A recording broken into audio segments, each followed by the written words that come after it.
नाजरीन आदाब, मुंसिफ टी में आपका खैर मकदम है। आप देख रहे हैं हेडलाइंस उर्दू। सबसे पहले नजर डालते हैं सुर्खियों पर। सुर्खियों को पेश करने में ताउन किया है डॉक्टर ऑर्थो ऑयल के साथ साथ डॉक्टर ऑर्थो कैप्सूल्स साथ लेना ना भूलें। अपोजिशन के 8 अरकान पार्लियामेंट की मअतली आज हो सकती खत्म। पार्लिमानी उमूर के वजीर रिजिजू मअतली को मनसूख करने के लिए पेश करेंगे तहरीक। हरियाणा राज्यसभा इंतखाबात में बीजेपी और कांग्रेस को एक एक सीट। रियासत में जमहूरियत की हुई जीत, भूपेंद्र हुडा का तासुर। महाराष्ट्र के भिवंडी में 330 एलपीजी सिलेंडर जब्त। 3 अफराद के खिलाफ जरूरी एशिया एक्ट के तहत दर्ज किया गया मुकदमा। ईरान के साथ जंग जल्द हो सकती है खत्म, ट्रंप का तासुर। इंटेलिजेंस हुक्काम को ऐसे हमलों की नहीं थी तौक़े, अमेरिकी सदर का इंकिशाफ। पाकिस्तान का अफगानिस्तान के अस्पताल पर हमला, 400 अफराद हलाक होने का अफगानिस्तान ने किया दावा।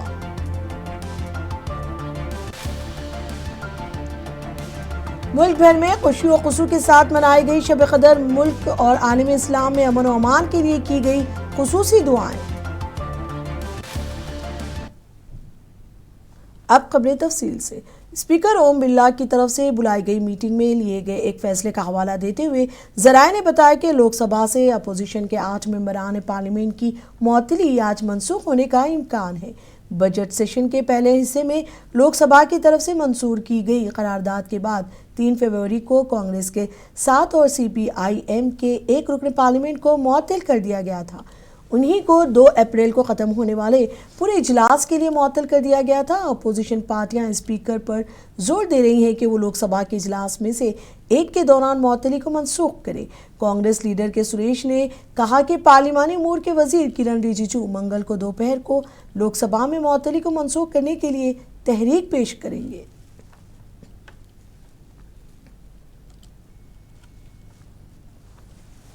राज्यसभा इंतखाबात पर बात करते हुए कांग्रेस लीडर भूपेंद्र सिंह हुड्डा ने कहा कि आज हरियाणा में जमहूरियत जीत गई है और वोट चोरी आज हार गई है। उन्होंने कहा कि अक्सरियत के मुताबिक एक सीट बीजेपी की थी और एक कांग्रेस की, लेकिन बीजेपी ने तीसरा उम्मीदवार खड़ा करके वोट चुराने की कोशिश की लेकिन नाकाम रहे। उन्होंने मजीद कहा कि ये कांग्रेस के लिए एक बड़ा चैलेंज था जिसे हमने आज पास किया। उन्होंने क्रॉस वोटिंग के हवाले से कहा कि मैं उन लोगों का नाम नहीं लूंगा जिन्होंने ये किया, लेकिन लोग ये बात समझ चुके हैं और बदला लिया जाएगा।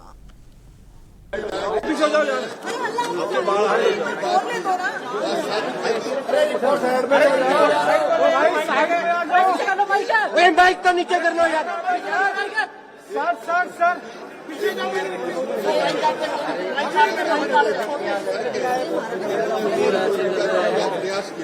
मैडम कितने वोटों का अंतर रहा है? कितने वोट देखा नहीं, लेकिन कितने वोट इनवैलिड हुई तुम्हारी हुई है सर? 4-5 क्रॉसिंग की खबर आ रही है सर। लेकिन मैं ये कह सकता हूँ मैडम पार्टीशन रिपोर्टर साहब प्लीज,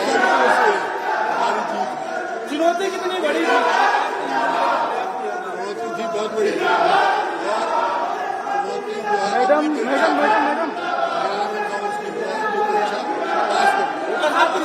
भी करें आपके विधायकों ने 4 से 5 विधायकों के क्रॉस होंगी भाई आगे से। अरे माइक नीचे रखो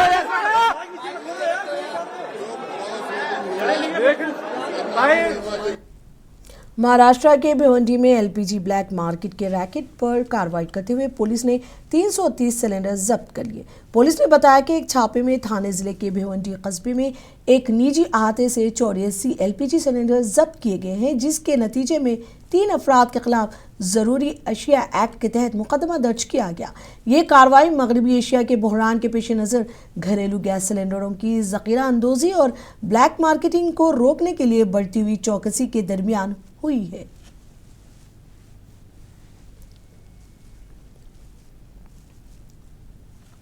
एयर इंडिया और एयर इंडिया एक्सप्रेस ने गुवाहाटी में लोकप्रिय गोपीनाथ बैनुल-अक़वामी हवाई अड्डे के नए इफ्तिताहशुदा टर्मिनल 2 से तमाम परवाजें शुरू कर दी हैं। यह इक़दाम शुमाल मशरिक़ से और इससे फ़िज़ाई राब्ते को मजबूत बनाने में एक अहम संग मेल की निशानदही करता है।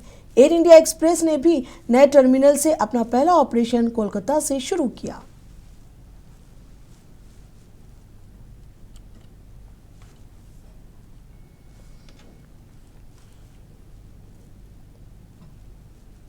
मगरबी एशिया में तनाज़े ने कर्नाटक की पोल्ट्री इंडस्ट्री को शदीद धक्का पहुंचाया है।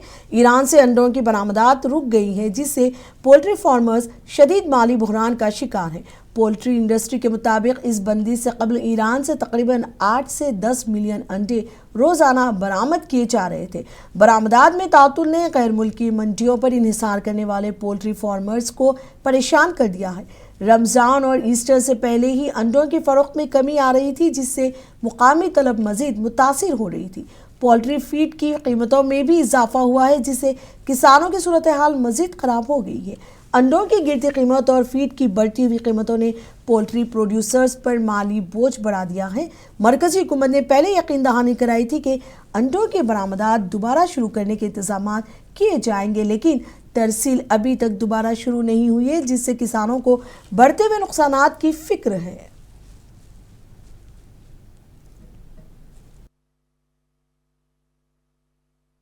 Current scenario of the poultry industry is very bad. Actually, the moment the war started, egg export stopped immediately. India used to export around 80 lakhs to 1 crore eggs every day. So that has stopped all of a sudden. That has created a big panic in the poultry circle. So all of a sudden, because of this stoppage, those eggs we have to sell it in India itself. The egg exports are being happened.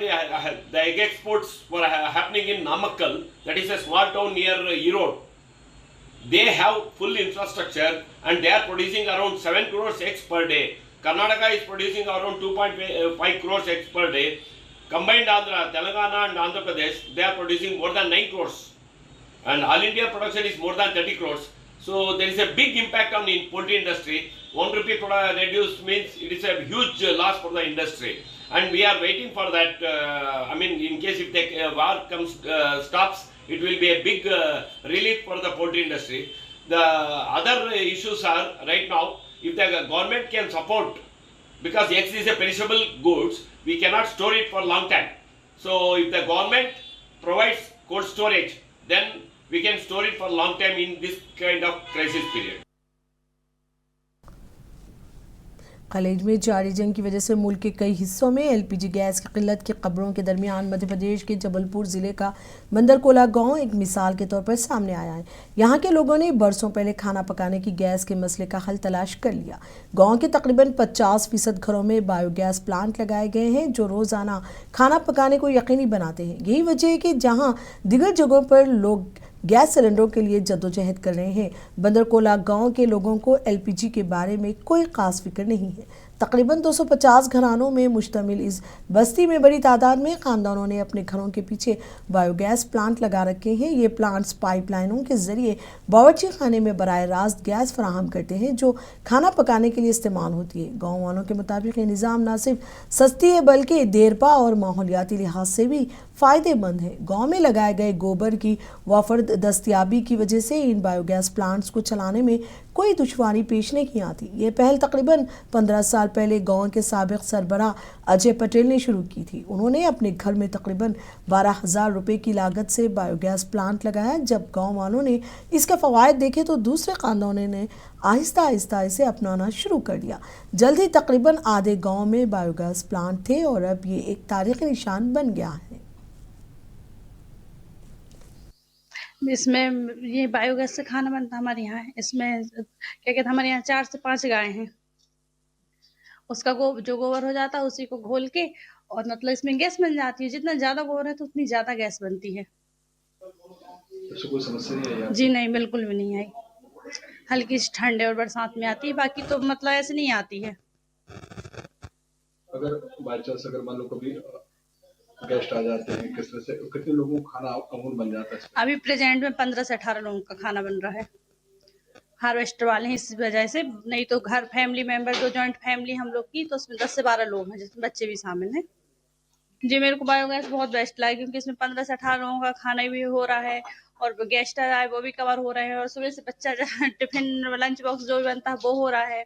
और J by chance उपवास वगैरह कितना सब कुछ होता है वो सब उनका कवर हो जाता है। मेरे यहाँ गोबर गैस जो प्लांट बना है, मैंने 10-12 साल पहले गोबर गैस प्लांट बनाया है और उसका मैंने अच्छा अध्ययन किया और उसका टेस्ट किया, उसका उपयोग किया।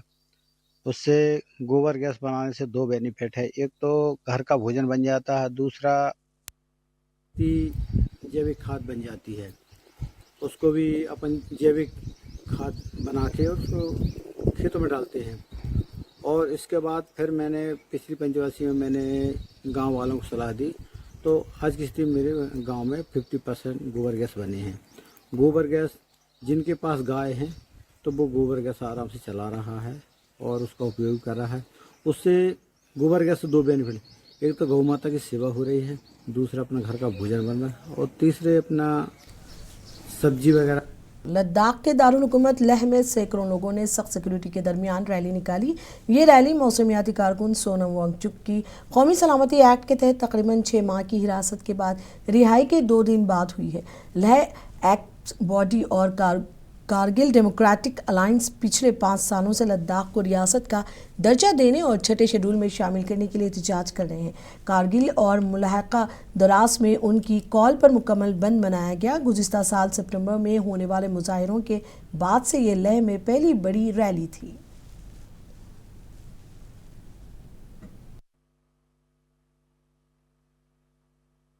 जनता ने सरकार को ये एक संदेश दिया है कि लद्दाख की आवाम अपने मांगों से कभी पीछे हटने वाले नहीं है। सरकार जितना चाहे वो जनता के बीच फूंक डाल के हमें अपने इश्यूज़ और मुद्दों से भटकाने की कोशिश करे, लेकिन ये आवाम की डिटर्मिनेशन को देख के सरकार को कहीं ना कहीं हद तक मुझे लगता है हमारी मांगों को पूरी करना होगा।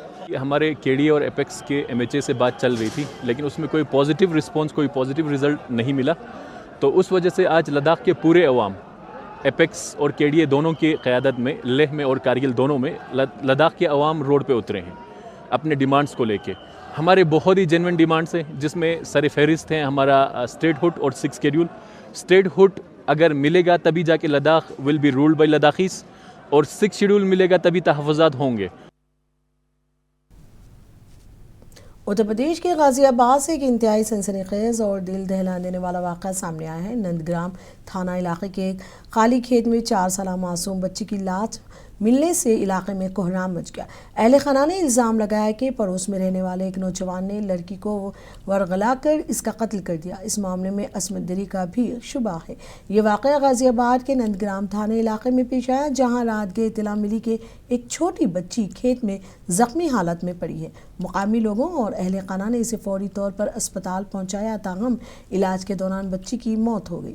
इत्तला मिलते ही पुलिस जाए मौके पर पहुंची। सीनियर अफसरान ने जाए मौके का मुआयना किया। शवाहिद इकट्ठे करने के लिए FSL और डॉग स्क्वाड की टीमों को भी जाए मौके पर तलब कर लिया गया। इब्तदाई तफ्तीश में घर वालों ने बताया कि पड़ोस में रहने वाले 24 साल नौजवान शाम के वक्त लड़की को टॉफ़ी देने के बहाने अपने साथ ले गया था, जिसके बाद वो वापस नहीं आया। पुलिस ने मुलजिम नौजवान को हिरासत में लेकर पूछगछ शुरू कर दी है। अहले खाना की शिकायत पर मुताल्लिका दिफात के तहत मुकदमा दर्ज किया जा रहा है। मौत की असल वजह पोस्टमार्टम रिपोर्ट के बाद ही वाज़ेह हो सकेगी। कमिश्नरेट गाजियाबाद के अंतर्गत दिनांक 16 मार्च को रात्रि लगभग 9 बजे के आसपास थाना नंदग्राम में एक सूचना प्राप्त हुई कि एक खेत में एक बालिका घायलावस्था में पड़ी मिली है, जिसको स्थानीय लोगों के द्वारा और परिजनों के द्वारा अस्पताल ले जाया जा रहा है। तत्काल पुलिस द्वारा इस सूचना पे अस्पताल पहुंचा गया, जहां पर इलाज के दौरान बालिका की मृत्यु हो गई है। पुलिस के सभी अधिकारियों के द्वारा घटनास्थल का निरीक्षण किया गया है।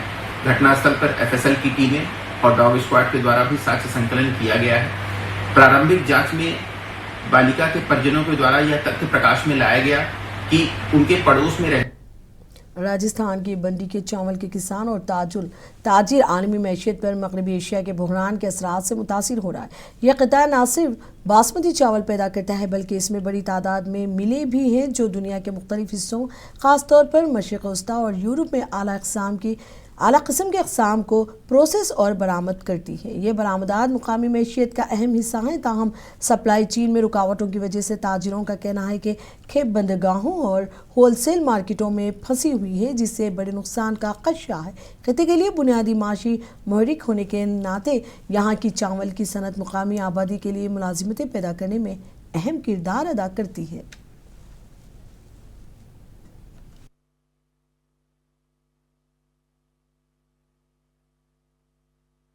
कोटा बूंदी जिले की बात करें तो कोटा बूंदी जिले के अंदर 35 इंडस्ट्रीज है, राइस इंडस्ट्रीज है 35। अब इन इंडस्ट्रीज में ऑन एन एवरेज पर डे का 80 से 100 टन चावल बनता है। कुछ मेगा इंडस्ट्रीज भी है जहाँ से 150 से 200 टन बनता है। Then an average 300 ton per day का प्रोडक्शन बूंदी का आता है। 15 दिन से ऑलमोस्ट वॉर चल रहा है। उसी हिसाब से 50,000 टन चावल जो बूंदी में स्टॉक हो चुका है, लग चुका है, जिसकी लोडिंग बंद है। और अब आगे बूंदी राइस मिलर्स भी 8, 10, 15 दिन से ज़्यादा माल बना के अपने गोदामों में इससे ज़्यादा नहीं लगा सकते। प्रोडक्शन है वो 90% एक्सपोर्ट में जा रहा है। यहाँ से कांडला पोर्ट जाता है और पंजाब हरियाणा की जो पार्टियां हैं वो उसको एक्सपोर्ट करती है। कहाँ होता है ये? और वैसे तो ऑल ओवर वर्ल्ड ही होता है, लेकिन जो इसके मेजर बायर हैं वो Iran, Iraq, Turkey, Jordan, Algeria, पूरा सऊदी अरब है। तो ये सारा एरिया में और कुछ यूरोप है। तो लगभग सारे ही वर्ल्ड में जाता है, पर मेजर बायर ही है। लगभग यहाँ मंडी से 3-4 हजार आदमी हैं यहाँ मंडी में। हाँ, पल्लेदार हैं उन्हीं में। ईरान अमेरिका इसराइल जंग की वजह से एलपीजी की किल्लत के बारे में बहुत बातें हुई। कमर्शियल एलपीजी सिलेंडर की अदम दस्तयाबी ने खदशात को जन्म दिया है कि अगर जंग तवील अरसे तक जारी रही तो घरेलू गैस की सप्लाई में खलल पड़ सकता है। यही वजह कि लोग अब घरेलू एलपीजी के लिए दूसरा ऑप्शन तलाश कर रहे हैं। इन दिनों गैस का दूसरा ऑप्शन इलेक्ट्रिक इंडक्शन कुकर है। ताहम जंग के बहरान के दरमियान वो लोग जो इंडक्शन कुकर खरीदना चाहते थे अब उन्हें तलाश नहीं कर पा रहे हैं और जयपुर में उनकी कमी है। यही नहीं, इंडक्शन कुकर्स की मांग इतनी बढ़ गई है कि कीमतें 10% तक बढ़ गई हैं। जयपुर की सबसे बड़ी बरक़ी आलात की मार्केट जयंती मार्केट के सदर सचिन गुप्ता ने कहा कि जब से एलपीजी गैस की किल्लत शुरू हुई है दूसरे ऑप्शन के तौर पर हर घर में इंडक्शन कुकर लगाए जा रहे हैं। अगर गैस ख़त्म हो जाए तब भी वो खाना पका सकते हैं। उन हालात से पहले जयपुर में इंडक्शन कुकर की फ़रोख्त 100 पीस थी, लेकिन अब ये बढ़कर 1000 से 15 तक पहुंच गई है। सूरत हाल ये हो गई कि कंपनियों का स्टॉक ख़त्म हो गया है और गोदाम से नया स्टॉक आने में 3 से 4 दिन लग रहे हैं। लोगों की ख़रीदारी की सलाहियत बड़ी है, लेकिन मुनासिब सप्लाई नहीं हो रही।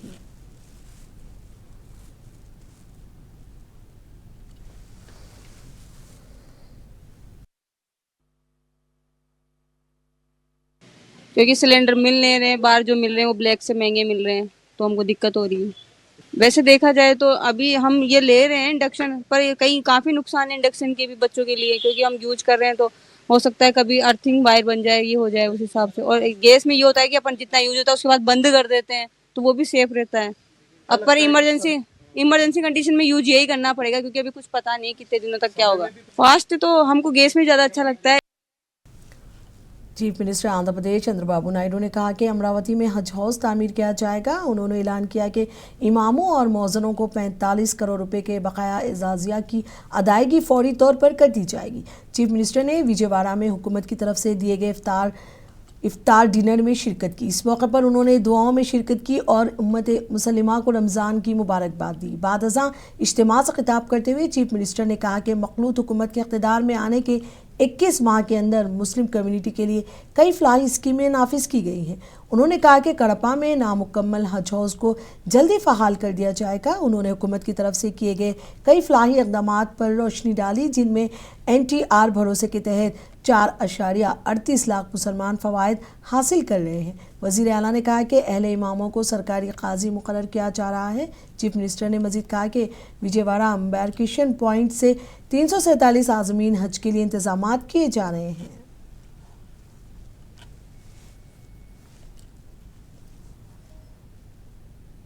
तेलंगाना असेंबली के बजट इजलास के पहले दिन वंदे मातरम गाने के मामले ने जबरदस्त हंगामा खड़ा कर दिया।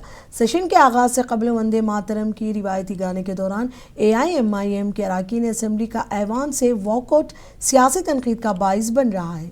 बीजेपी लीडर बंदारू विजय लक्ष्मी ने तेलंगाना असेंबली में वंदे मातरम के दौरान वॉकआउट करने पर AIMIM के MLAs पर तनकीद की। उन्होंने कहा कि MIM की यह हरकत किसी के लिए भी नाकाबिल कबूल है। Took place today in the assembly is highly disrespectful and it's not acceptable by anyone today. We all know that Vande Mataram itself speaks to salute the Bharat and the nation. And when somebody within Bharat as a citizen of India cannot salute his own motherland, I don't believe that he is even valid to stay in this country. He has no right to anything that the country boasts when he cannot respect his own motherland. It also reminds me of a notable incident that happened during the early 1900s during the Razakars movement, where the students of Osmania University have protested, raising slogans of Vande Mataram, and they also have been detained. I hope and it's clearly seen that the bloodline of those Razakars is in the present MIM leaders, and it's time that the Congress party, the ruling party, has to take strict action against those public representatives. मुल्क भर के साथ साथ हैदराबाद में भी शब कदर खुशी और खुशू के साथ मनाई गई। रात भर मुसलमान इबादत में मसरूफ़ रहे। शहर के मुख्तलिफ मुकामात पर जलसे बहाए शब कदर मुनक़िद हुए, जबकि तारीख़ी मक्का मस्जिद में भी बड़ी तादाद में लोगों ने नमाज इशा अदा की। इस सिलसिले में हुकूमत की जानिब से नमाज़ों के लिए कई एक इंतज़ाम किए गए थे। इस मौके पर खुसूसी दुआओं का भी एहतमाम किया गया। हैदराबाद के दीगर मुकामात पर भी जलसे, इज्तिमाअत और खुसूसी इबादतों का एहतमाम किया गया, जिसमें मर्द और ख़वातीन की बड़ी तादाद ने हिस्सा लिया।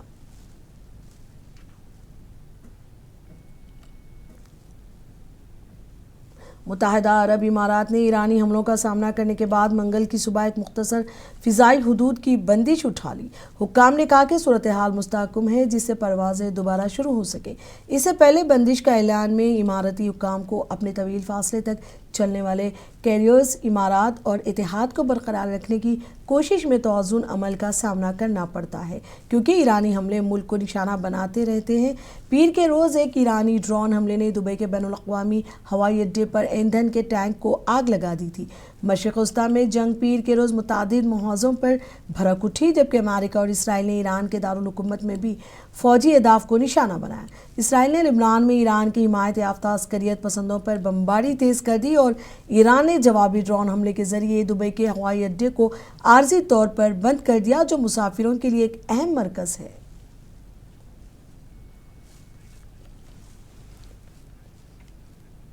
हेडलाइंस उर्दू में अब तक के लिए इतना ही। मुझे दीजिए इजाज़त। आदाब।